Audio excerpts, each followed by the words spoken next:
Well, I wonder how COVID-19, the crisis that is shaping the world at the moment, will affect our culture now and into the future.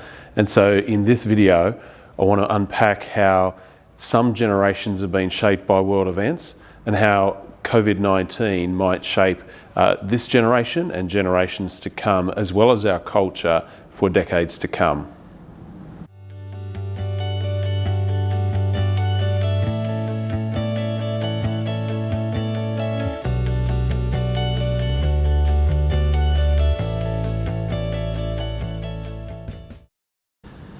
Well, if you think about the events that have shaped world history, they're often things that also shaped a world and a generation. So if you think about World War II, it influenced the generation that lived through it and fought in those wars, but it affected the generation to come after the Second World War. And so that economic prosperity that happened after the Second World War shaped a generation that we call the baby boomer generation today. And that baby boomer generation was going to bring forward a great new world. And so it was also a generation that was shaped by a thinking around creating a world as a better place. And so the protest movements of the baby boomers was because they wanted to fight for a better world. They also were twice the generation of the previous generation. And so their ability to consume things and shape the culture influenced what we call the baby boom, not just in terms of the numeric growth, but also the growth and change in the culture that we see. And so people who are in the baby boomer generation were shaped by world events at their time. But also people in history also remember significant events. And so ask a baby boomer, where were they when the President of the United States, John F. Kennedy, was assassinated and killed, and they might be able to tell you where they were and how they were shaped by that. Similarly, you could think about the way in which some people know where they were when they saw that a man had landed on the moon, and that might be an event that shaped a generation. Well, after the baby boomer generation, we have the generation called Generation X. And this is a generation that grew up in the Cold War era where Russia and America were fighting for supremacy. And that race to the moon was actually part of the Cold War that shaped the generation. And so for myself, born in 1974, there's a difference in the attitude and the thinking of Gen X to the previous generation baby boomers. We grew up in a generation where there wasn't as much hope for the future. There was actually a little bit of skepticism about the changes that the baby boomers had fought for but not actually been able to deliver. And in some ways there were signs that the world had become quite a different place. And so maybe actually Gen Xers learnt to be a bit skeptical about those people who were fighting for change. And so you get a rock culture, a grunge culture, a music culture that shapes up around that, that's a bit skeptical and a bit cynical about the world, almost a bit of anti-establishment about the world as well. And so people who grew up in the Gen X culture also grew up in a culture where there was rapid change in the entertainment. So we think about tools that brought onto the world, and this might seem out of date now, but how much the VCR, the video recorder, had shaped the world at its time. As the song goes, video killed the radio star. And we think about how CDs changed the music culture at that time, and it made it far more possible to get music out, and therefore tools like the Sony Discman and the Walkman were things that were entertainment tools that shaped. And the way that we got TV had changed from the family sitting around the TV to now where you could actually get videos and watch videos. These might seem like insignificant changes now, but they were things that shaped the Gen X culture that I grew up in. Well, if we think about the next generation that came after that, the millennials, these are the people who grew up in the last part of the 1990s and actually graduated high school in this new millennial. They graduated high school after 2000. And they were shaped by all the prosperity that was happening around that time. If we think about millennials, they picked up some of the baby boomer style of thinking in that they believed that they could change the world as well. They also had this globalisation that impacted them. And so millennials thought that they could travel the world freely, and the idea of the gap year rose to prominence in millennials. This idea of going and discovering yourself by travelling the world and having all these wonderful experiences was only possible because of the economic prosperity that they grew up in. And so a thing that shaped the millennials was something like 2001 when a plane flew into the World Trade Center. If you ask many millennials where were they when a plane went into the World Trade Center, they'll be able to tell you because it was such a defining moment. And it ushered in a new era of terrorism that possibly has shaped our world ever since 2001. But another significant change that shaped a generation was the economic downturn and crash in 2008. And we think about the difference between millennials and the Gen Z, the ones that come after them. It's this economic downturn in 2008 that shapes a different generation. A generation that grew up in economic prosperity and a generation that grew up when they knew that there was economic downturn. A generation that were told that they could get any job that they want, and Gen Z, the next generation, were told that they'd have to fight hard to get a job, and maybe there weren't the economic prosperities that their older brothers and sisters or older relatives had grown up in. There's a chance for Gen Z that they're shaped also by a birth in communication technology in a similar way to the millennials. And so things like the iPhone come on and shape a way of communicating that previous generations had just not known.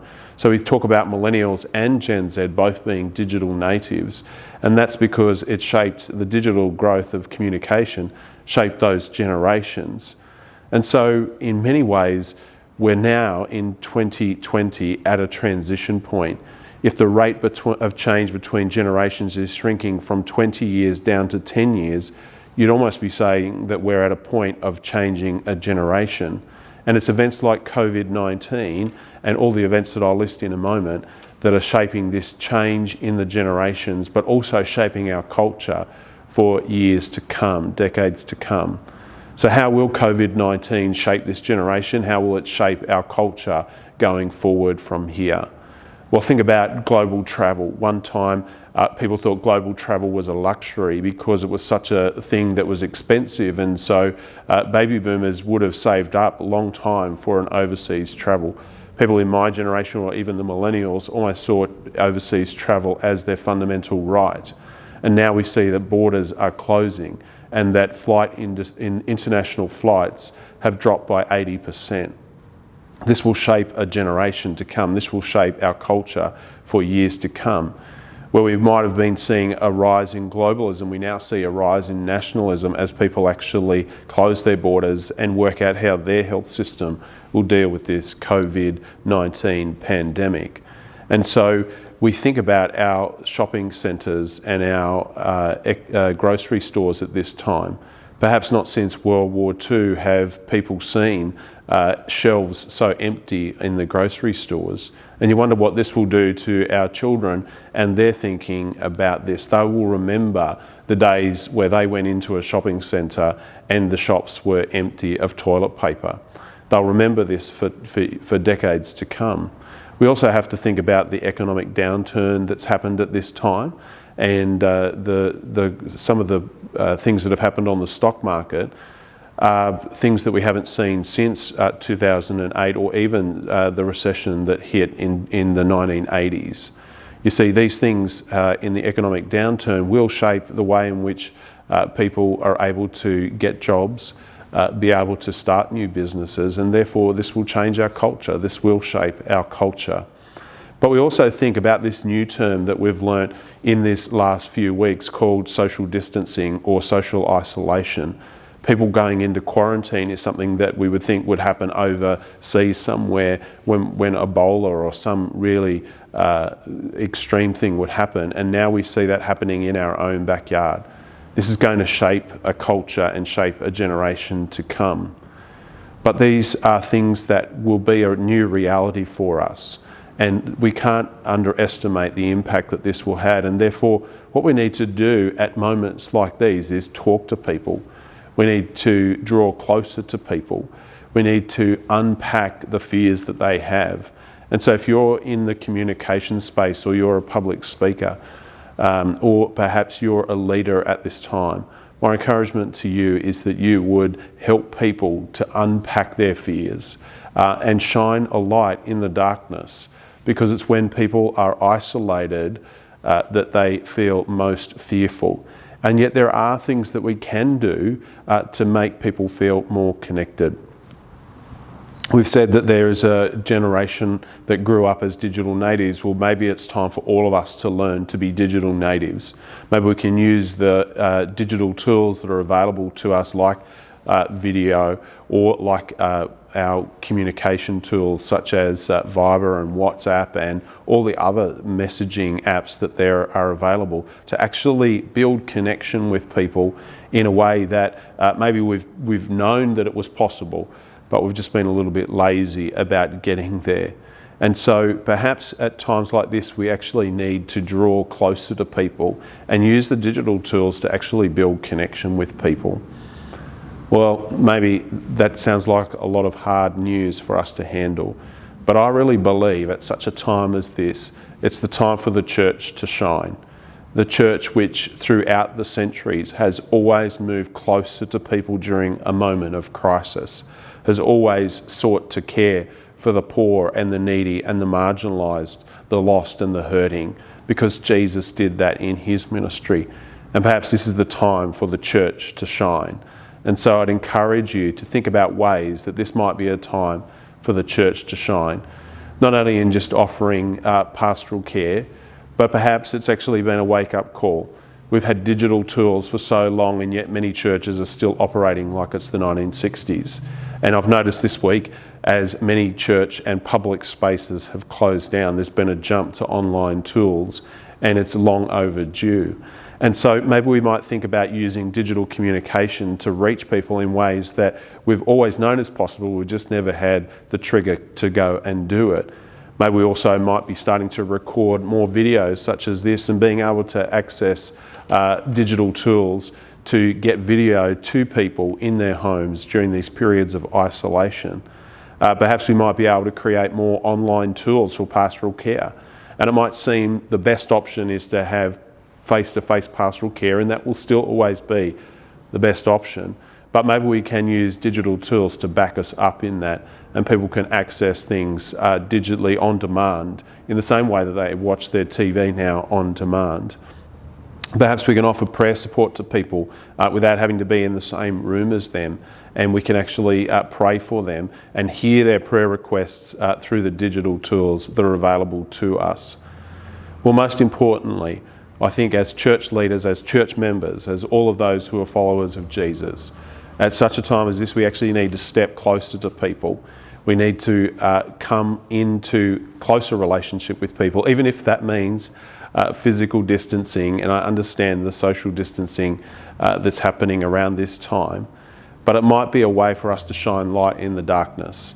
At such a time as this, people are looking for hope, people are looking for meaning, and we have the truth of the light of Jesus Christ that comes into the world so that there will be no more darkness.